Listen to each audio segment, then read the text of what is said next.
Dios les bendiga, hermanos y amigos. Bienvenidos a su programa Temas de Impacto Espiritual.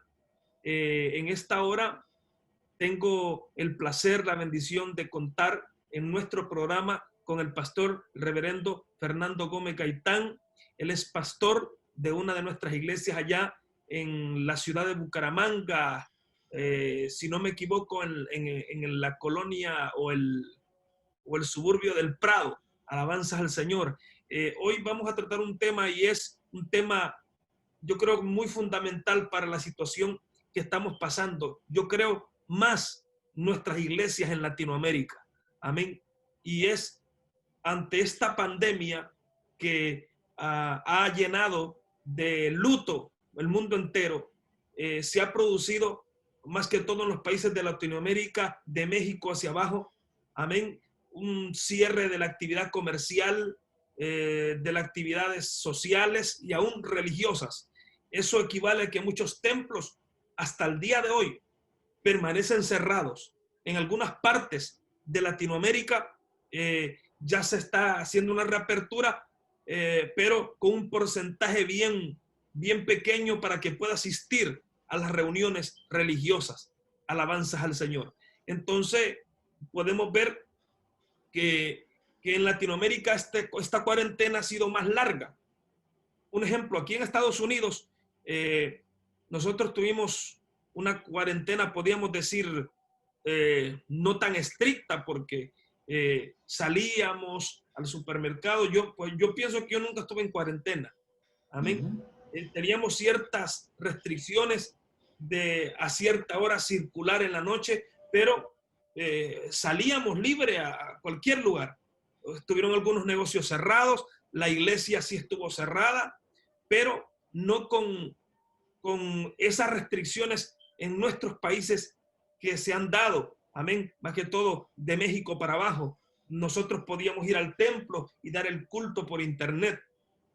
Podíamos tener 10 personas en la iglesia y ahora ya se ha hecho una reapertura, ya estamos normalmente, un ejemplo, aquí en Estados Unidos, dando cultos. Yo sé que en algunos estados la cuarentena fue más estricta, pero aquí en el estado donde yo trabajo para el Señor y donde vivo, pues las restricciones fueron más leves. Pero Latinoamérica ha causado un impacto terrible en todas las áreas. Y hasta el día de hoy, vuelvo a repetirlo, muchas de nuestras iglesias todavía permanecen cerradas. Y esto ha hecho que muchos pastores se reinventen a cómo llevarle el culto a Dios, amén, y que los hermanos puedan seguir congregándose, dirigidos por Dios. Ese reinvento no es algo que vino a la mente de un pastor, amén. Podrá ser de algún pastor cualquiera, pero yo creo que esa forma de reinventarse dirigida por Dios ha hecho que muchos pastores, siervos de Dios, innoven en la forma de cómo llevar a los feligreses, llevar a los hermanos que se congregan en nuestras iglesias para que podamos darle culto al Dios vivo. Y el movimiento misionero mundial no es la excepción. Alabanzas al Señor. Así es que en esta hora, amén, hemos invitado al pastor Fernando Gómez, que él ha vivido en carne propia esta situación compleja en cuanto a la reapertura de las iglesias, el orden de cultos. Así es que en esta preciosa hora vamos a tratar todos esos temas. Así es que quiero dejar con unas palabras de saludo primero para introducirnos a la temática del día de hoy. Pastor Fernando, Dios me le bendiga. Gracias, Pastor Roberto. Dios le bendiga por esta invitación que nos hace a esta programación que usted tiene establecida de entrevista. Y bueno, le saludo desde la ciudad de Bucaramanga, Colombia. Es uno de los departamentos más hermosos en cuanto a relieve, teniendo en cuenta que tenemos una de las maravillas del mundo, el Cañón del Chicamocha. Más o menos parecido al Cañón de Colorado, pero estamos muy cerca a esta dimensión geográfica. Tomando posición en cuanto a lo que tenemos que ver con esta pandemia, Pastor, les saludo en el nombre del Señor a esta amable audiencia que nos sintoniza. Amén. Perdón, quería decirle lo siguiente. Acabo precisamente de recibir la documentación reglamentada por el mismo gobierno, que yo se la voy a enviar a usted para que más o menos la tenga en cuenta, Pastor Roberto. Amén. En lo que tiene que ver, nosotros llevamos aproximadamente en restricción de no apertura de iglesias para 6 meses. 6 meses. 6 meses en la cual tuvimos que entregar, cerrar los templos por dirección nacional, departamental y municipal, y también abstenernos de hacer cualquier actividad social. En primer lugar, son 6 meses donde la dimensión de la vida nos cambia. Cambia 360 grados, donde tenemos que ver que tenemos que plantear mentalmente un cambio emocional, espiritual en todos los aspectos. Como líderes y pastores, pertenezco a la zona número 2, bajo el presbiterio del reverendo Mario Cuero, que es una de las zonas, porque en la ciudad existe aproximadamente una habitación de personas de 1 millón de habitantes entre el municipio del área metropolitana, Girón, Girón, Florida Blanca y Bucaramanga, 3 municipios aledaños.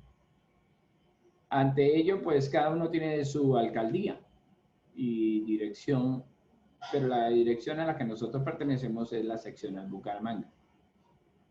Encontramos en esta ciudad alrededor de 60 y pico de iglesias del movimiento misionero mundial, establecidas con 2 presbiterios locales, zona 2, zona 57.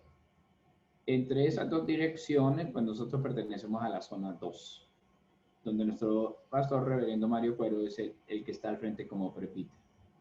Y nosotros como coayudantes, porque somos 8 pastores más que somos líderes para llevar adelante el trabajo con las demás secciones de iglesias. Se hace más fácil la labor. Amén. Y precisamente tuvimos hoy una reunión respecto a la pandemia que hoy ocupamos en estadística a nivel mundial como uno de los tercer departamentos más contaminados del país. O sea, la ciudad nuestra está con un índice de estadística muy alto de contaminación.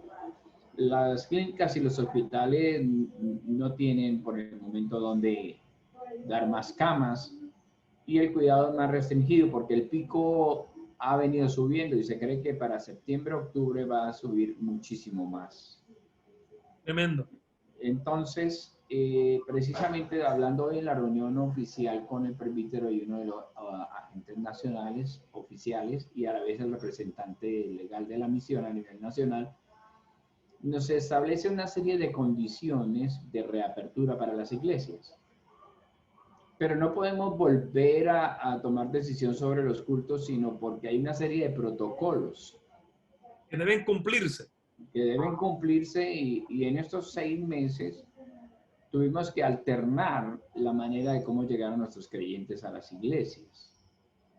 Entre ellos, pues Dios nos dio la opción de contratar licencia a través de las plataformas que aparecieron en el medio, en este caso Zoom. Otros aparecen con otras maneras, de manera virtual para conectarnos con las iglesias. Y fue un choque, digamos, un choque muy fuerte porque una cosa es la administración personalizada y otra es la administración por redes. Amén. Amén. El ambiente cambia absolutamente y empezar a adecuarnos, doctrinarnos en este sentido, digo yo, de acostumbrarnos cuando nuestra vida llevaba un ritmo diferente. Amén. Y entre ello, la reapertura, como decía el doctor Ignacio Su, que es el que está representando la misión a nivel nacional, nos da una serie de condiciones que para mí va a ser condicionables. Primero, los más perjudicados en la reapertura de estas iglesias podrían ser los pastores, porque a ellos se les va a ingerir todo el cargo y peso de responsabilidad de lo que acontezca dentro de nuestras iglesias. Las restricciones tienen que ver de una manera muy grande. Por ejemplo, tiene que desinfectarse, número 1, el lugar antes. Tiene que haber dos, exactamente, del lugar o local de cultos. Tiene que haber 2 metros a la redonda o al cuadrado donde nadie puede interferir uno con otro, de los feligreses o de creyentes. También tiene que ver que tienen que usar sus tapabocas.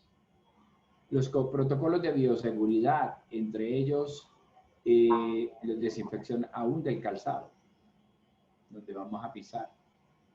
Las sillas, y fuera de eso también al salir las mismas condiciones. Nadie se puede saludar. Nadie puede acercarse el uno al otro. Los adolescentes no pueden asistir. Los niños no pueden asistir. Las personas mayores de edad tampoco podrán asistir. La condición es que solamente 50 personas, así sea templo amplio, solamente será direccionado a 50 personas de asistencia con todos los protocolos de seguridad. Aunque sea una iglesia, pastor, disculpe, aunque sea una iglesia de, podemos decir, de 1000 personas, solamente 50. van a permitir 50 personas. 50 personas con todos, y ellos van a hacer una especie de empuje de dimensión piloto, de modelo. Y si llega, entonces cada pastor tiene que direccionar ante la alcaldía, registrar su iglesia. Luego vienen las condiciones y protocolos que la policía tiene la autoridad de venir a nuestras iglesias. Y si no se están cumpliendo las restricciones, podríamos salir perjudicados. Nosotros como pastores. Una pregunta, pastor, antes de que se me olvide porque yo no traigo una pregunta. ¿Por qué usted cree que Latinoamérica está poniendo reglas más estrictas que aquí en Estados Unidos, donde el foco de la pandemia mundial ha sido aquí, y aquí no tenemos esas reglas tan radicales, podríamos decir? ¿Por qué usted cree?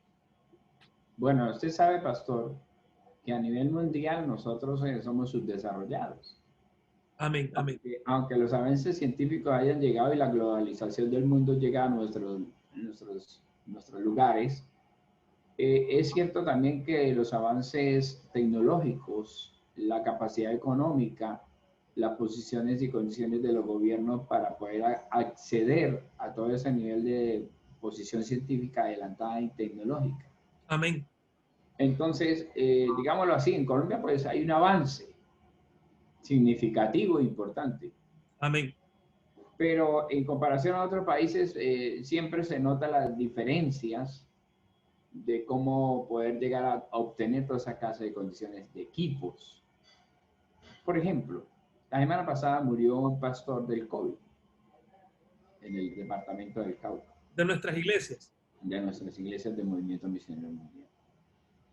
Si se está estableciendo que si el pico viene subiendo demasiadamente, van a tomar la decisión de la parte científica y médica, dejar morir a aquellos que ya no tienen esperanza y darle solución a los que se pueden levantar.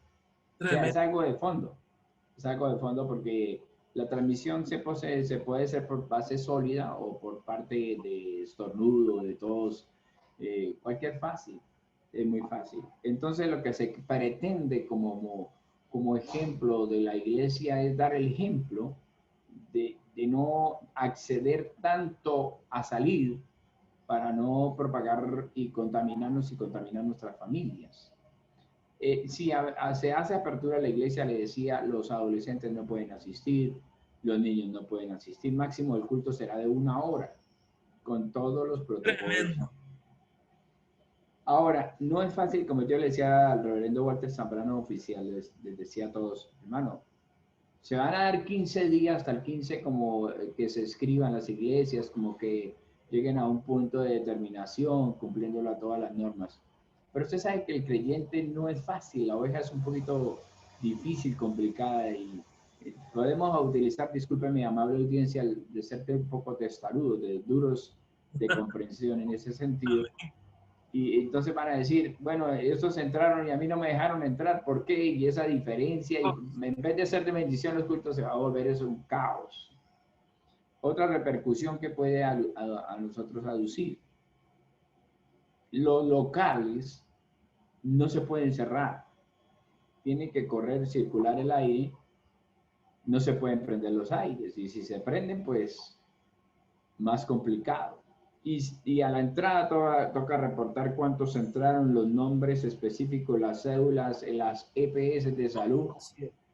O sea, para nosotros responder por ellos. Totalmente una burocracia de reglamentos para poder abrir las iglesias. Usted me está contando eso y a mí ya me está dando dolor de cabeza, Pastor Fernando. Porque aquí en Estados Unidos, claro, nos exigieron unos protocolos y todo eso y lo estamos cumpliendo. Pero no hay una exigencia así, de esa magnitud. De veras. ¿Y sabe por qué? Porque en Honduras se está dando casi lo mismo.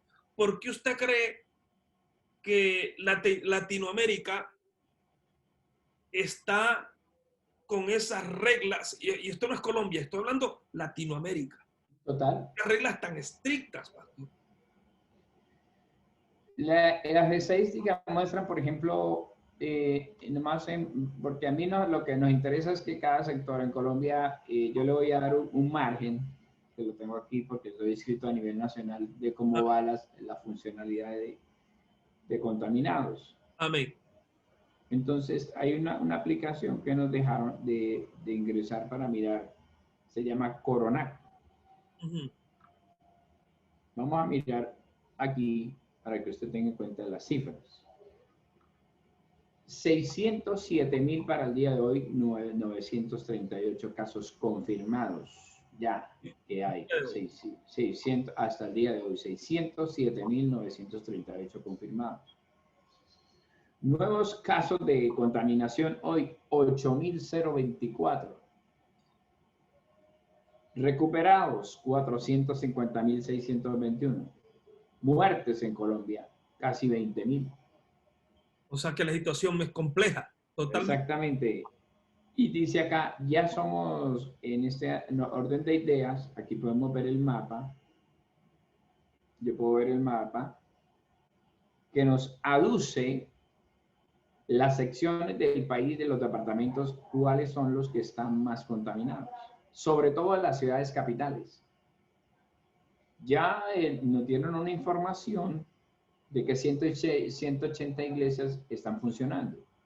104 o 140 iglesias, perdón. Pero voy a mostrarle en pantalla a usted el caso de contaminación así a nivel gráfico. Permítanme. Lo subo. No sé si lo alcancen a percibir. Amén. Sí. Los puntos rojos son los puntos donde más contaminación es más fuerte. Correcto.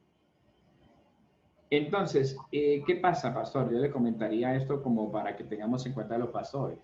Sí. La responsabilidad total recae sobre nosotros.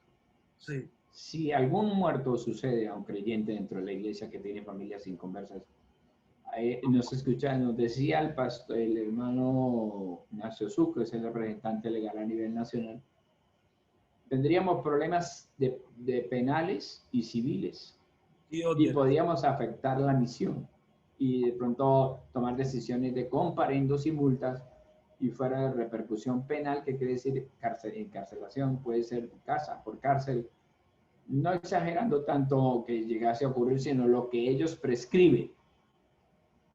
Que si nosotros no somos responsables de la congregación, pues ellos se vendrían con la misión y contra el pastor. Mire que aquí hay una cláusula que nos protege a nosotros.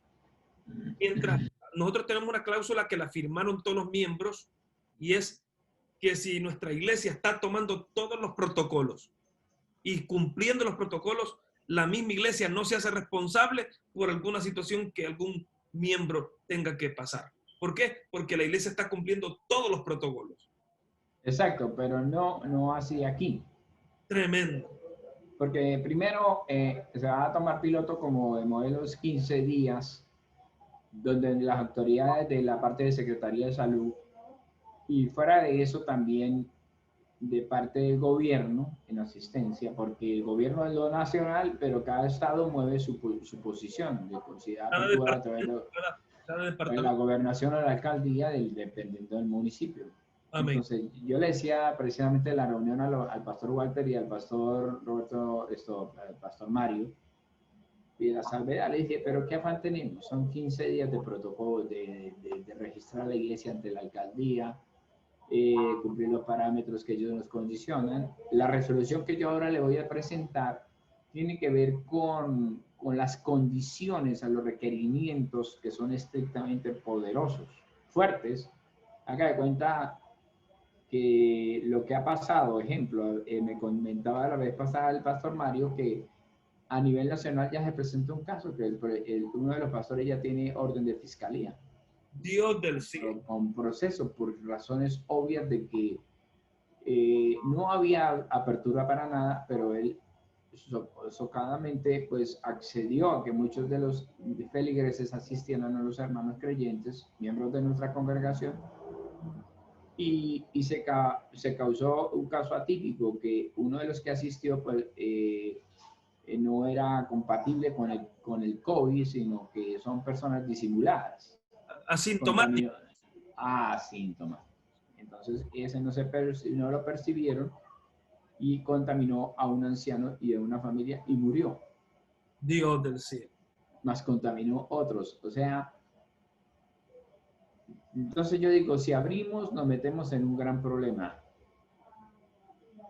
Porque yo no voy a pegar, perdóname la expresión que sea tan honesto, por el hecho de que hagamos los cultos, gloria a Dios, algunos han dicho que falta de fe. Bueno, eso a nivel nacional lo hay. Sí. Que no tenemos capacidad de pensar que Dios nos va a guardar. Una cosa es que uno sea prevenido y otra cosa es que uno abuse de la prevención. Eso es lo que yo le decía a los hermanos. Esto no es miedo, hermano. Esto es tener prevención. Yo no le tengo miedo al coronavirus, pero sí, sabiamente tenemos que ser gente que prevengamos, que tengamos previsión de las cosas. Una pregunta, Pastor Fernando. ¿Usted cree que a raíz de todas estas situaciones tan complejas, no solamente me refiero a Colombia, me refiero a Latinoamérica, porque ustedes están en Latinoamérica pastoreando, ¿usted cree que algunas iglesias podrían cerrar definitivamente y ya no abrir por estas reglas tan draconianas, podríamos decir? Sugiero lo siguiente, en este caso, en el caso mío personal, hablo de lo mío, ¿no? Amén. Tuve que entregar el templo. Sí, porque teníamos un costo en dólares de $1,500 de renta. Eso es bastante aquí. Aquí todavía muchísimo dinero. $1,500, Pastor Fernando, aquí se sienten, no digamos allá. Entonces, para poder cumplir con todos los requerimientos y compromisos por la responsabilidad que uno asume, hacíamos actividades comestibles, la colaboración de los hermanos y buscábamos la manera que cada mes pudiéramos corresponder. Si no exagero, está entre los $1,500 o $1,300, por ejemplo, así, digamos así. Una asistencia de 100 personas, más o menos 110, 120, promedio a 90. Escalonado, diferencial y promedio. Pero después de que pasa esto, pues aludimos que para qué tener las cosas en un lugar solamente por guardar y costear un dinero que los creyentes se vayan a quedar sin empleo. Sí. Las empresas bajarían su nivel económico de capacidad de entradas. Antes nos ha tocado asistir hermanos con condiciones más necesitadas. Tremendo. Entonces nos tocó tomar la decisión a través de las autoridades. Comentamos oficialmente que nosotros cerrábamos el templo. O sea, llevo 6 meses, desde mayo, 3 meses que no tenemos templo. Teníamos templo, pero tocó entregarlo. Pero obviamente, si daban permiso de ir al templo a transmitir el culto. Preferiblemente algunos lo harían y otros no. Tomé la decisión por orden personal de transmitir desde mi sala de casa. Solamente traía uno de los hermanos de la parte técnica que nos ayudaba el domingo. Amén. Pero desistí, ¿por qué? Porque él trabaja en una empresa y se expone, y si lo traigo yo puede facilitar que se contamine él, contamine mi familia y tengamos repercusiones. Entonces algunos tuvieron la posibilidad, ya hubo algunos que van, como el caso ayer de mi hermano, que pueden hacer los cultos desde el templo. Amén. ¿Cierto? la transmisión que se hizo ayer en la confraternidad, Amén. los músicos y esto. Pero yo soy muy escéptico en el caso de que nos están ordenando a nivel de alcaldía, de entes de gobierno, cuidémonos. Cuidémonos que no es un juego, porque esto ha llevado a la muerte a muchos. Sí, sí. O sea, Esto se, no se puede ver con falta de seriedad también la situación. y la gente no tiene conciencia. Y si llegamos a decir, bueno, solamente asisten 50, pues adolescentes no, niños no, ancianos no, tendríamos que ser exclusivos para un personal. Una pregunta, Pastor Fernando, pero ahorita que ha estado dando, vamos a pasar al tema de los cultos online que ustedes han estado dando por estos 6 meses. ¿Cómo ha sido la respuesta del pueblo para los cultos Bueno, que se han transmitido virtuales? yo sugeriría, porque algunos de los hermanos nos han llamado, ¿no? Y las inquietudes surgen que cuando nos volvemos a reunir. Pues hermanos, si está el pico en septiembre, octubre, de la manera más alta, es un buen indicador. El sabio es prudente. Sí. Y en este caso nos interesa preservar el bien común, que es la posición de la congregación que asiste. Y ellos tienen familiares que son inconversos. Si uno de nosotros se llega a contaminar, ¿qué diría a las familias? Fue en la iglesia. Y algunos ya han manifestado su orden de rechazo. Si abren las iglesias y mi familia y ustedes los obligan a ir, ustedes serían los responsables de ese asunto si llegara a morir. Entonces uno tiene presión de todos los lados y no que tenga uno miedo, pero uno quiere hacer las cosas como debía ser, como el estado de posición legal. Sí. Y escuchando la reunión, ejemplo, nos decía, no se pueden celebrar ni santas cenas, porque no se puede manejo de comestibles. ¿Cuántos meses llevamos sin Santa Cena? O sea, nosotros tenemos Santa Cena este domingo y tenemos esa restricción. Lo único que la persona va a agarrar viene la Santa Cena ahí con el pan con algo desechable y lo tira. O sea, no pero fíjese que la manipulación de alimentos precede a tener inconveniente, porque si no hay un aspecto de salubridad, es permisivo que el diablo también tome ventajas y se puedan contaminar muchos de hermanos de la congregación, si no hay los debidos. Lo único que en nuestra Santa Cena es así, cuando viene el vasito que trae la persona, viene ya, ¿cómo se llama? Exclusivamente para él. El pan ahí, metido allí en algo que, bueno, que aquí en Estados Unidos, gloria a Dios por eso. O sea que la persona no va a manipular nada.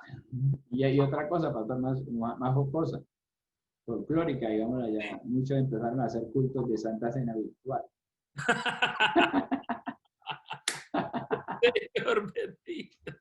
Entonces, la gente buscaba sus posibilidades. Una pregunta. Oh, sí, siga. No, tranquilo. Entonces, diga. ¿Cómo hacer? Entonces la misión dijo, no, es mejor las actividades locales que se tengan que hacer presenciales, esperemos. Porque uno sabe que esto es sacro, uno de los mandamientos más importantes de nuestra doctrina, de la obra, de alta estima y de alta posición de hacer las cosas con mucho orden, con mucho respeto. Si nosotros levantamos eso a nivel de redes, ¿cuántos nomás se unirían? Amén. Una pregunta, Pastor Fernando. ¿Cómo cuándo usted cree? Yo sé que estamos ante un panorama incierto, que ya la iglesia en Colombia va a estar dando sus cultos normalmente con la presencia de los hermanos en sus iglesias. En 15 días, pues hay un plan piloto de que hay reapertura, inscripción de iglesias ante la alcaldía, cuántas personas deben asistir. También tenemos que reportar en cada culto una tabla de información de cómo tomar la temperatura a cada uno que entra a la iglesia. Todos esos protocolos donde se tiene que pisar de desinfección, o sea, huellas para que queden entre los tapetes especiales. Ya venden los tapetes totalmente para eso. Mire que nosotros no tenemos, eso no nos exigieron. Que no, aquí sí, zapatos. Aquí sí. Y nos da tristeza saber que nos llevaron la misma posición de discotecas y bares.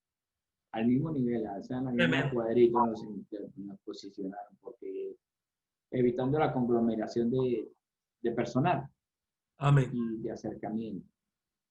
Decía uno, el pastor esta tarde, esta mañana, que el representante legal, que es abogado, que los matrimonios se podrían llegar a celebrar ya cuando haya reapertura de las iglesias, pero usted no puede manipular las argollas, le toca que yo mismo la manipule y tiene que estar con tapabocas.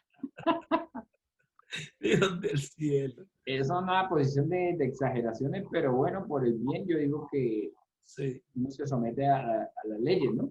Amén. Amén. Y lo otro, porque si usted inscribe la iglesia ante la alcaldía, sí. Usted cumple los protocolos de bioseguridad. Amén. Los templos tienen que estar abiertos con aire corriendo, no se puede utilizar los aires. Se presenta otro problema. Al hacer los cultos con puerta abierta, los vecinos van a corresponder, no nos dejan descansar, no nos dejan tranquilos, porque las casas son muy juntas. Entonces pueden venir demandas por el otro lado. No nos dejan tener paz en nuestra casa, porque son muy bulliciosos. Amén. Por eso era el encerramiento de los lugares. Ahora, se presentó en Amalfi, Antioquia, hace un tiempo, nos decía el representante legal, no hablando del COVID, sino algo particular, en responsabilidad de lo que tiene que asumir un obrero. Por ejemplo, en la parte civil de la infraestructura del templo, tiene que ver las condiciones legales que ellos exigen. Pero un hermano con una retroexcavadora le dijo al pastor, no, como se ya levantaron aquí un edificio, no tiene nada que ver con el COVID, sino para que venga la remembranza de esto. Entonces dice, pastor, para que evite 20 millones de costos o 5.000 o 7.000 dólares, pues yo lo hago, tengo la máquina y metamos y hagamos el socavón y implementemos para que empecemos a hacer las bases del edificio, porque las construcciones en Colombia son de ladrillo y cemento, concreto, como en Latinoamérica, diferente a lo que es de Estados Unidos. Es diferente, claro. Es diferente. Y entonces el hermano del pastor dijo sí. Y entonces las retroexcavadoras empezó a taladrar y perforar y abrir espacios y tocó la base de la siguiente casa. Señor bendito. Y entonces, ¿qué pasó? Averió el muro lateral, cayendo desafortunadamente sobre 3 personas, a 2 muertas, y fuera de eso, otra repercusión que a otro le mutiló uno de sus miembros superiores. Padre. Uno dejó paralítico. Entonces, a eso es que vamos. Que la misión no quiere tener compromisos con problemas personales y particulares. Amén, amén. Entonces, tenemos que esperar condiciones de protocolo, licencia de apertura directamente de la alcaldía de distribución, y luego viene la oficial, que es que la misma Junta Nacional declare a través de misión si hay reapertura o no. Amén. O sea que es un protocolo muy amplio, no solamente de las autoridades sanitarias, sino también de la misma obra allá en Colombia, amén, de nuestra obra del Movimiento Misionero Mundial. Sí, porque si llega a ocasionar una demanda, puede cerrar la personalidad jurídica o la licencia nacional de la misión. De la misión. Y luego multar las autoridades al pastor por ser permisivo y no ser responsable. Amén. ¿Ve? Entonces, pastor, una pregunta. Hablando de, bueno, estuvo esta pandemia, nos confinamos. Yo sé que la confinación en Latinoamérica ha sido un poco más extensa. ¿Cómo nació ya, hablando de otro tema, el programa Panorama Profético? Bueno, pastor, tenemos que entender que nosotros siempre hemos sido como líderes dependientes de un personal en la iglesia que en los departamentos nos asiste en parte técnica. Amén. Porque, digámoslo de esta manera, uno llega al templo y uno dice, bueno, el centro operativo de comunicaciones, como nosotros llamamos departamento de comunicaciones, porque yo tengo distribuido la iglesia en diferentes secciones. Entonces, la parte técnica es la que existía en la parte de sistemas, comunicaciones, redes y audio y video. Listo, porque el culto no solamente era presencial para la iglesia, sino que también lo difundíamos por redes. Amén, amén. Entonces me decía, bueno, estamos listos. Eso es lo que me llegaba a hacer, arrodillarse y estar pendiente de las cosas que suceden en la iglesia, pero no de la parte técnica. Amén. Entonces, ¿qué ha pasado? Con esta situación, pues todo cambió. Amén. Entonces, un día hablando con el reverendo Walter Zambrano, había sido uno de los oficiales nacionales muy amigos, conversamos y le dije, mire hermano, ¿y usted qué opina respecto a la pandemia que tenemos como señal? Porque esto es una señal de la venida del Señor. Es una señal inequívoca de la venida de Cristo. Entonces él decía, no, esto no lo podemos dejar encerrado en cuatro paredes. Se nos cerraron el templo, pero no podemos quedarnos con las manos cruzadas o los brazos cruzados. Tenemos que buscar alternativas. Pero como nosotros ya veníamos con páginas, entonces se nos hace más fácil. Amén. Y surge la idea de los cultos virtuales.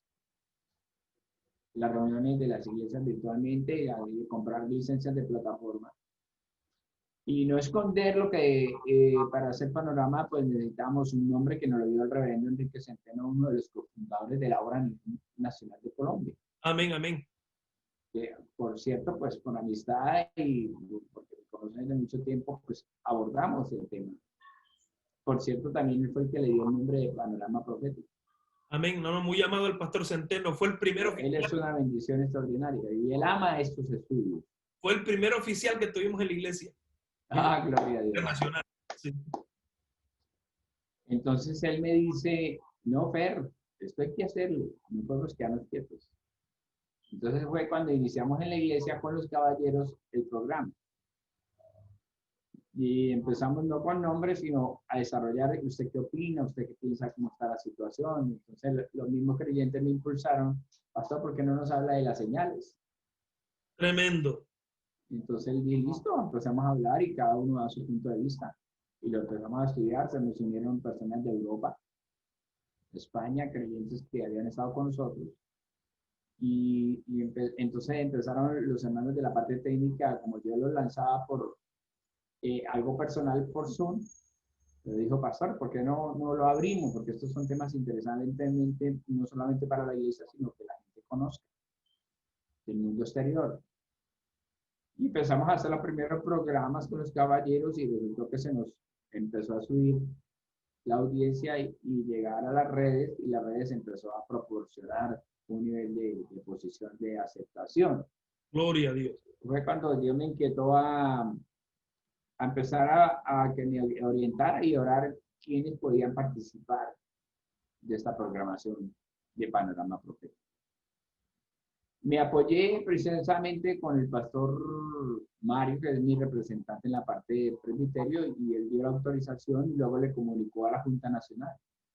Amén. Nos estuvieron de acuerdo porque usted sabe que la posición profética y los estudios online que tengan que ver con interpretación de Apocalipsis siempre conlleva muchas confusiones. Amén, claro. Entonces nosotros lo que buscábamos era el lineamiento de aprobación por ellos para que estuvieran de acuerdo, si no yo no haría el programa. Sí. Y empezamos a buscar gente seria, responsable, con conocimiento, con buen estudio. Amén. Y entre ellos surgió el pastor Frey, y empezamos con el hermano Alonso, que es pastor de una de las iglesias aquí cerca en Barranca, con una asistencia de casi 1000 creyentes. O sea, Amén. con alto recorrido y buen maestro en la palabra. Y por amistad, pues empezamos a hacer los primeros programas. Se nos unió el pastor Frey de Bogotá, que también es profesor del Instituto de Línea en la ciudad de Bogotá. Amén, amén. Nosotros habíamos hecho hace como uno por parte de la zona meridiano, conjuntamente con otros pastores del área, a representar la zona a nivel nacional, porque hubo las preparaciones pertinentes a través de la Junta Nacional e Internacional de la reapertura del Instituto de Línea en Colombia. Amén. Entonces el pastor Frey estaba ahí, y hicimos una especie de diplomado con todos los talleres. Y más de esto, pues Apocalipsis para muchos es un problema porque no lo comprenden, no lo podían interpretar, pero por gracia del Señor, pues entonces mancomunadamente unimos a estos pastores con buen conocimiento teológico, con buena base bíblica, y que nos daba confianza, porque yo dije, solo no me mando en este río. Claro, claro. Entonces es mejor opinar y pedir conceptos. Entonces empezamos a traer al reverendo pastor Samuel Mejía, Amén. muy conocido ampliamente, buen amigo, y también con el pastor reverendo Humberto Henao, que es vicepresidente a nivel internacional. Amén. Y empezamos para trabajar con ellos. Luego llamamos al pastor Enrique Centeno, que tiene la posición de base, Amén.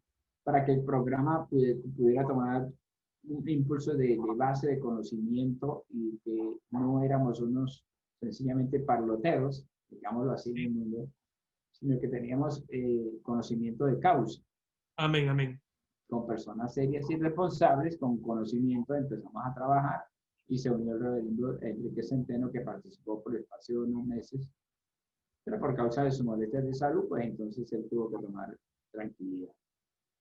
Y ahí nace Panorama Profético, de la Iglesia de los Caballeros, reunidos los días que teníamos señalados y lo pasamos para que saliera por las redes y plataformas después de la autorización. Amén. O sea que este programa no ha sido así como por locura, sino por buen estudio concienzudamente y con todas las reglamentaciones y sometimiento a nuestras autoridades. Amén. ¿Y cómo se une el pastor José David Vélez al programa? Porque sabiendo que él es uno de los profesores de Inforta, el Instituto Colombiano de Formación Cristiana, el hombre muy consagradito y muy estudioso. Amén. Precisamente él es el que nos lleva la temática de los programas y nos lo hace a conocer para ver. Hoy me dijo, hoy teníamos uno bien carnudo, bien bueno, porque aquí se le dice problemas en un aspecto como coloquial. Amén. Entonces le dije, uy, no, qué chicharrón. Y entonces le dice, otro pastor le contesta, le dice, no, este chicharrón está bien, pero este es más carnudo. O sea, Amén. mayores dimensiones de complejidad. Amén, claro. Entonces yo dije, no, yo no me mando solo a esta programación de Panorama Profético porque yo reconozco que uno tiene un conocimiento también a cierto momento y el otro pues tiene el otro conocimiento y entre uniendo criterios y unidad pues podemos lograr un objetivo principal. Y para evitar conjeturas y no hablar con disolución, sino aspectos doctrinales con base y con personas de experiencia, trayectoria ministerial y fuera de eso con un conocimiento teológico y con una estructura doctrinal acorde a la obra del movimiento misionero mundial. Amén. Amén. Ahora, hablando de otro tema, pastor, ¿ya cuánto tiempo tiene de estar pastoreando dentro de las filas del movimiento misionero mundial, pastor? Bueno, antes de entrar, pues adicionalmente 5 meses en lo que llamamos de Panorama, que ha alcanzado ya una posición de aceptación a nivel nacional e internacional, y eso pues decimos nosotros que todos se lo debemos al Señor porque así nos confirma que era su voluntad. Y entre ellos estamos gratamente satisfechos porque hemos encontrado buenos resultados espirituales para muchas personas. Y por ello quise invitarle a usted que fuera parte, porque sabemos de la clase de persona que es usted y como correspondencia al mismo nivel de criterio. Entonces el pastor José David Vélez, que es copastor, no es pastor, sino copastor de mi hermano en Tunja, con su conocimiento por la academia del Instituto Infortec y precisamente por la que veníamos trabajando con él con capellanía, porque él es pastor en una de las cárceles de alta seguridad, máxima seguridad, que es ahí fuerte y ya tiene una iglesia levantada con más de 100 presos. Tremendo. Entonces, ahí usted lo ve, el hombre es metelón y fuerte en ese sentido y es reconocido y se da un estímulo de gracia de Dios para con él, para muchas personas, y ya formando con liderazgos y han habido bautismos dentro de la cárcel de máxima seguridad de Cóndita. Entonces, y fuera de eso, perteneciente a nivel de darnos instrucciones de capellanía, precisamente la iglesia se va a graduar dentro de poco. Aquí tengo un personal de la iglesia graduándose en capellanía para que puedan tener orden de asistencia, porque siempre era vetado entrar a un hospital, era vetado pues, en militares, era vetado, porque la iglesia tradicional pues siempre tenía todos los derechos. Amén. Entonces tenía controlado todo el sistema, que eran los únicos de llegar a orfanatos, hogares geriátricos, hospitales, clínicas, pero al darnos la apertura nos da una licencia y va a haber graduación en el cual nos permite con este grupo, con un carnet especial y con una placa, dice, tenemos orden porque estamos graduados y estamos representados bajo cobertura de personería jurídica nacional ante el Estado. Entonces ya podemos, esos capellanes ya pueden ir a evangelizar a los hospitales sin ninguna restricción, cárceles, lo que sea. Eso es lo que ellos iban a ir en posición. Volviendo al tema, entonces, Panorama se ha convertido en una manera de difusión de los actos apocalípticos y proféticos. Amén. Amén. Entonces, con buena interpretación tenemos otros dos pastores, pero uno de ellos, mire cómo es el diablo, ¿no? Trabaja a tal punto de tratar de frenar. Amén. De que ese conocimiento no salga, y tuvimos la posición de que uno de los pastores ha sufrido parálisis facial, caída totalmente sobre lo que estamos orando, que tiene versado y tiene buen conocimiento. Amén. Entonces se formó un gran equipo, se está formando un gran equipo con bases estructurales sólidas, doctrinales, teológicas, porque es que muchos piensan que, primero, por las señales de cumplimiento, pues tenemos que salir a decir.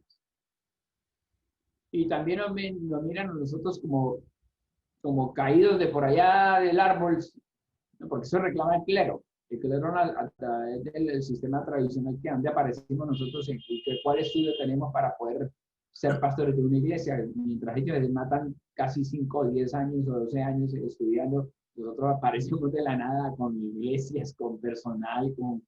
Amén. Entonces, entonces empezaron a tomar decisión de comprometernos a que teníamos que estudiar. Por ejemplo, actualmente se está llevando con articulaciones del Congreso a que los pastores tengan, pues somos con la libertad religiosa al mismo nivel de Estado, pero los que predominan la religión tradicional en nuestros países, ellos son los que tomen la manipulación, si sí o no. Entonces, con este derecho de libertad religiosa se amplió el panorama y tenemos los mismos derechos. ¿No? Entonces, ahí ahora tenemos un buen grupo de personas graduadas teológicamente. Gloria a Dios. Y por eso se convirtió el Instituto de Línea en una de las salidas de formación con todas las requerimientos y condiciones de ley. A lo que tiene que ver ya lo personal, pastor, pues son casi 30 y pico de años de conversión. Nací en la iglesia del Movimiento Misionero Mundial del barrio Ricaurte, casa matriz de la ciudad, porque aquí en este sector de esta parte del oriente del país fue donde nació el Movimiento Misionero Mundial en Colombia. Amén, amén. A mediados del 1963 llega el pastor reverendo Vicente Ortiz a Colombia y toma contacto en la provincia y la ciudad de Socorro, Santander, siendo como municipio pionero en la instalación de la obra del movimiento en Colombia. Dice, vino extendiendo a tener la capacidad de tener más de 2.500 a 3.000 iglesias en el país.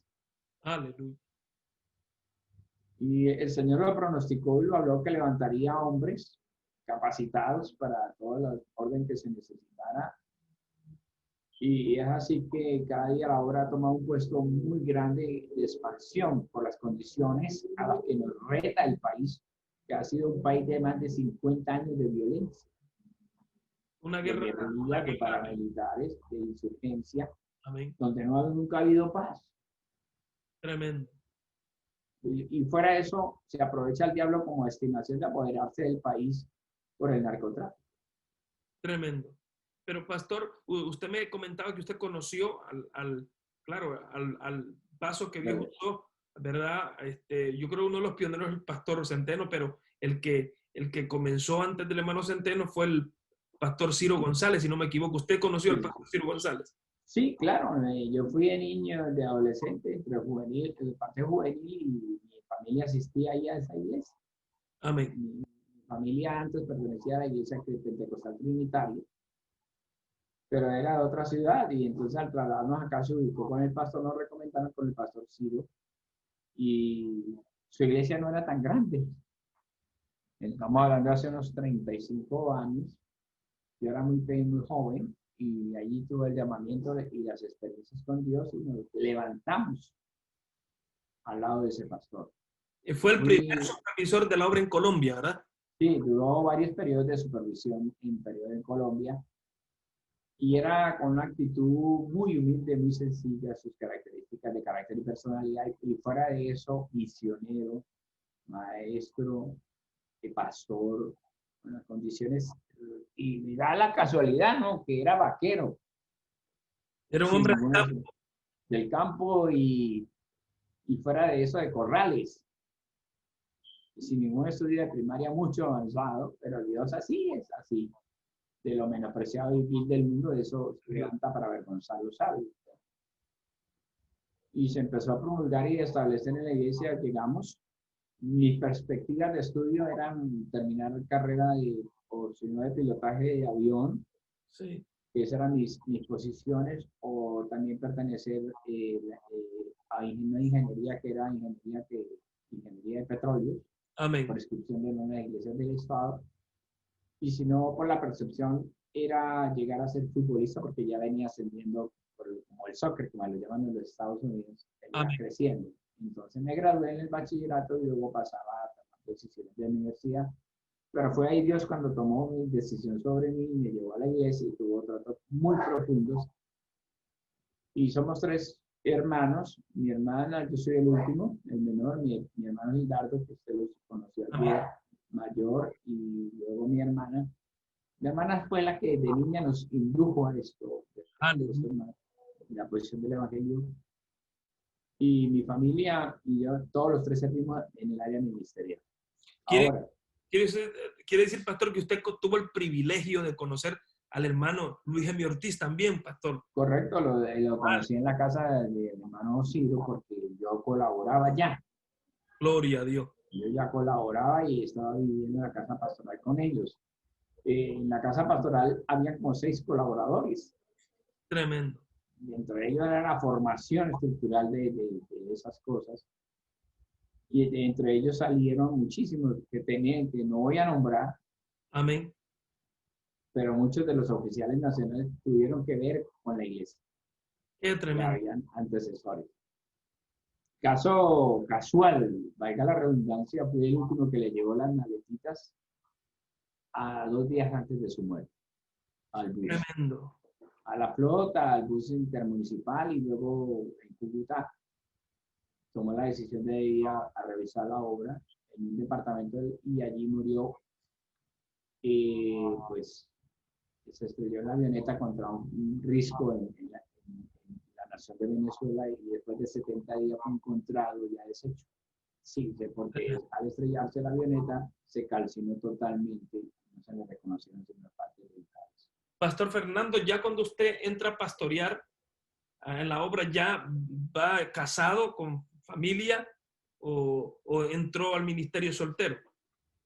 Bueno, cuando ya la iglesia del pastor Ciro nunca, pues lastimosamente no lo vio, había tomado una forma de visitación de Dios y entre ellos empiezan a salir obreros, muchísimos. Y el supervisor que fue de Bolivia, pastor reverendo Ciro Soto, él salió de ahí, de nosotros, él era el líder nuestro. Él es hermano de la hermana Gloria Soto. Sí, esos son 12 hijos, Sí. y la mayoría pastores. Pero él fue nuestro líder porque se conformó un grupo musical que fue misionero a nivel nacional, tocando en convenciones, y ahí era creyente. Ahí lo nombraron pastor para irse para Bolivia. Luego salió otro pastor que es el pastor reverendo Jairo Jaimes, que participó también con nosotros en el programa de Panorama.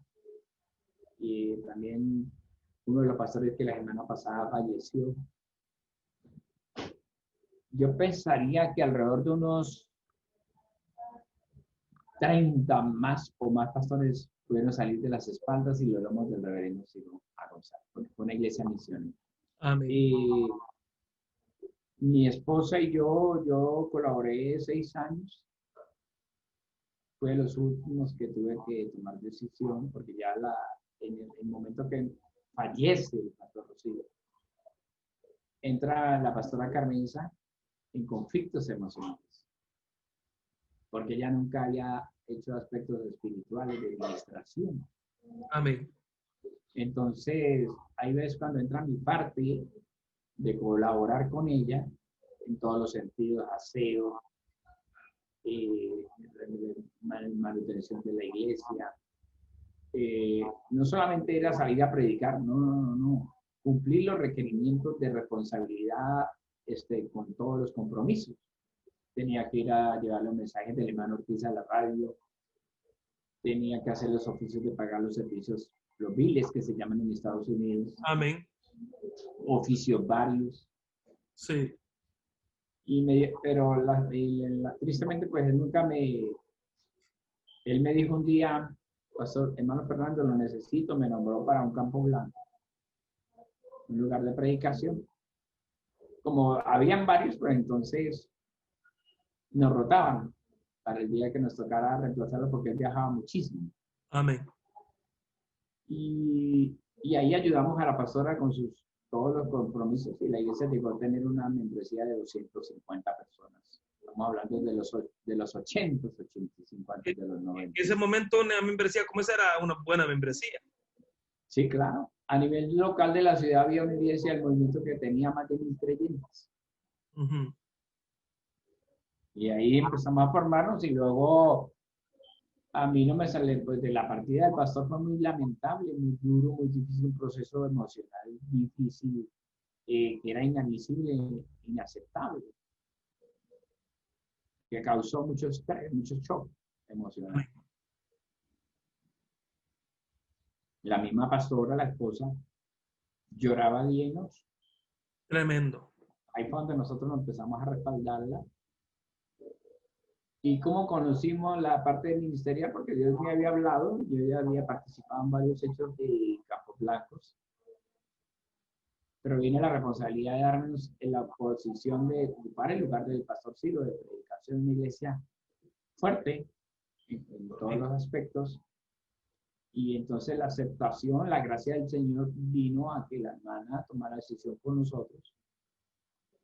Y yo dije, no, pues aquí toca salir ya a la obra, pero ya mi pastor ya no me va a sacar, me toca a mi pastora. Y la decisión era mandarnos de misioneros para la República del Ecuador. Pero hermano Ortiz intermedió, tomando decisión a través del presbítero que no, porque no habíamos tenido experiencia primero como iglesias locales. Amén. Y entonces mi esposa era creyente y era secretaria juvenil, una mujer muy consagrada de Dios. Y eso me llamó la atención y nos casamos. Yo dije, yo no me quedo aquí, yo tengo que salir porque el Señor ya veíamos que nos llamaba. Iniciamos la obra en una de las localidades de Bucaramanga, que no ha sido tan fácil porque es de gente de estado social y de estrato social muy pudiente. Amén. Y entonces las edificaciones de la ciudad han sido tornadas más en edificios con administraciones. Tremendo. Y para llegar a ellos es complicado, no se podía puerta a puerta, casa a casa, por casa. Entonces empezamos a trabajar los medios virtuales. De entrada, y Dios empezó a obrar, nos casamos 28 años atrás y veíamos la voluntad de Dios.